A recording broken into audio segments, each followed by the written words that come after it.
ସାଧାରଣ ଲୋକଙ୍କର ରାସ୍ତା ପାଇଁ କାଳ ସାଜିଛି ସରକାରଙ୍କ ପାଇପ୍ ଯୋଗେ ପାନୀୟ ଜଳ ଯୋଗାଣ କାର୍ଯ୍ୟ।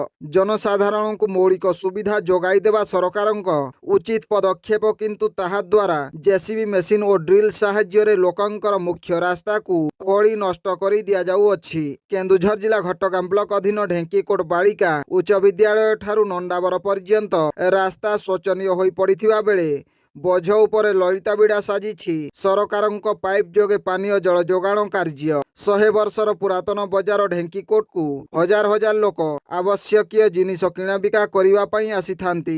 ଏହା ସହ ଢେଙ୍କିକୋଟ ବଜାର ନିକଟ ସୀତାବିଞ୍ଜ ରେଲୱେ ଷ୍ଟେସନକୁ ମଧ୍ୟ ଦୈନନ୍ଦିନ ଯାତ୍ରୀ ଯାତାୟାତ କରିବା ବେଳେ ଦୁର୍ଘଟଣାର ଶିକାର ହୋଇ ମେଡିକାଲ ଯାଇଥାନ୍ତି। ଏଣୁ ରାସ୍ତା ପ୍ରଶସ୍ତୀକରଣ କାର୍ଯ୍ୟ ତୁରନ୍ତ ଆରମ୍ଭ କରିବା ସହ ରାସ୍ତାର ଯେଉଁ ସ୍ଥାନରେ ଖୋଳା ଯାଉଛି ସେହି ସବୁ ସ୍ଥାନମାନଙ୍କରେ ପିଚୁ କିମ୍ବା କଂକ୍ରିଟ ଦ୍ୱାରା ଢଳେଇ କରିବା ପାଇଁ ସାଧାରଣରେ ଆଲୋଚନା ମଧ୍ୟ ହେଉଛି। Bureau report, Janajagarana Odia. Video ଗୁଡ଼ିକ ଆପଣମାନଙ୍କୁ ଭଲ ଲାଗୁଥିଲେ ଆମ ଚ୍ୟାନେଲକୁ ସବସ୍କ୍ରାଇବ୍ କରିବା ସହ ଲାଇକ୍ ସେୟାର କରିବାକୁ ଭୁଲନ୍ତୁ ନାହିଁ।